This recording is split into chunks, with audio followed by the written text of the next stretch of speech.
Ay, marong.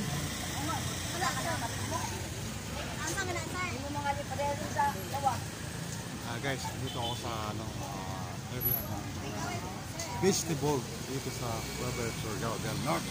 So, which is na dito si ate. Ate, dito bang may kala? Gulay. Oh. Okay na?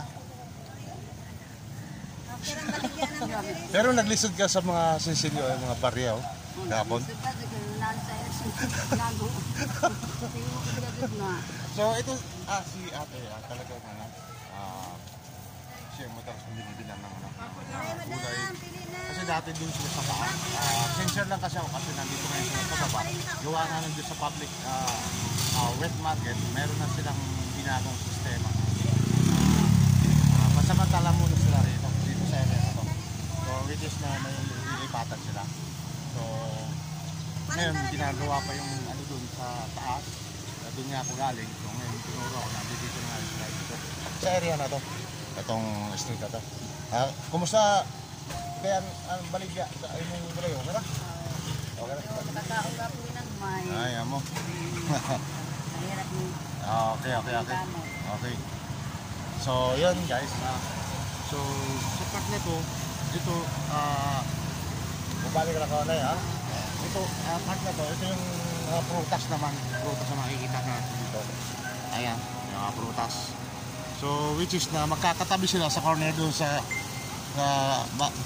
kaliwang bahagi na to. Sa area na to. So, nasa corner lang sila na itong dating fire station na lumipat na ngayon doon sa bukana ng papuntang beach. Tawag nito. Sampakita. Doon na ngayon ano nila, fire station. Malapit na sa police station din ng Fabral. So, ito yung part na to sa mga gulay. Ayan, prutas, gulay. Yan. Ito yung commercial. Ayan.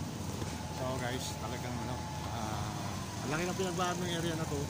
So, araw-araw, buwan-buwan lagi may ginagawa sila. Talagang nasikap ng bayan na to. Talagang nakaka-proud guys.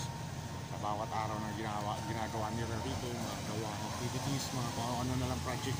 Talagang tuloy-tuloy yan ginagawa nila.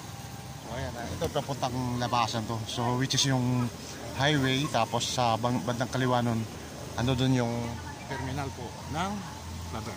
So yun. So dito tayo mag-awitari. So dami tao guys. Around 11 o'clock araw na to. So actually si partner ko dito nag-ano siya ng yung bigas na ipapakain sa baby. First time nakakain. So yung bigas pinagdiling niya na maliit, yung pinong-pinong bigas. So ayan guys, ito naman yung area na papuntang public market doon sa loob. So tapos ito, madalas ako bumibili ng bigas rito. Ayan. Yan ay ate. So ayan. So ayan yung madalas ko bumibili ng bigas lang. Ayaw ko sa market. Yung partner ko. Ito guys, pag may pamatala ka guys, dito sa Buwana, malapit lang. Ayan yun siya. Ano naman yung RD. So magkakatabi lang sila. Yung tawagin nilang Palawan ay yung sa Clever center na yan, yung trade center na yan. So ito yung kagalingan ng rito ng bigas. Oh, yung bigas. Ayun. Palit na kanana ito ng kuan ba? Ha? Aba, dito na. Yung karne. Oh, kasi first time na nakakain yung abo namin guys. So kailangan namin isabi nila sa gusto nila yung tabano ng fresh meat na yun. So yun daw yung kakainin ng kakainin ng bata sa so may mga tugtog guys. Maano tayo sa copyright music. So iwas tayo doon sa may mga tugtog. Ayan, dito na tayo sa area ng public market. Dito sa sentro na to, na area na to guys. Dito nilalakaran natin. Pupunta tayo doon sa mga pork meat, no? Which is na bibili daw ng 1/4 kilo na kanin. Yung taba ipapakain sa apo namin na edad 6 months pa lang. So ayan, wow guys, yun. Sarap na.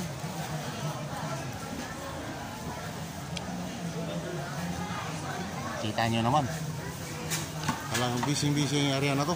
Ayan. So guys, yung sinabi ko, yung terminal, ito na yung makikita dyan. Sasakay ka ngayon ng bus or van o kaya yung mga multi-cabs or pedicabs. Ayun, marami kang masasakyan dyan.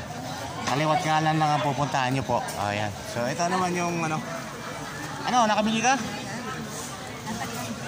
So yan iniisip namin kung ano yung guest doon sa apo namin na ipapakain namin. Yung giniling na bigas loob. Sabi ko bakit yun, meron naman mga nabibiling di ba, mga product na yung sa factory product, no? Pero ang sabi ng mga matatanda, ito daw talaga yung fresh na pagkain para sa bata at maliit na kakain. First din yan kakain. Ayan. So guys, dito so yun nga, kukunin niya dun yung niya. Susunod na lang tayo dun guys kasi medyo mahaba-haba na rin ang oras natin. Yun lang guys. Ito may rito. May lawyer, teller, tapos yun guys. Pwede kang dito, pa-hairdo. Patawagin nila ang Blossom Beauty Shop. Yan, meron dito. So ang dami dito ng commercial guys. So talagang, yan, ang daming mga bibili dyan. Halos ng kailangan meron dyan sa area na. Ayun, patunayan may panel na yun.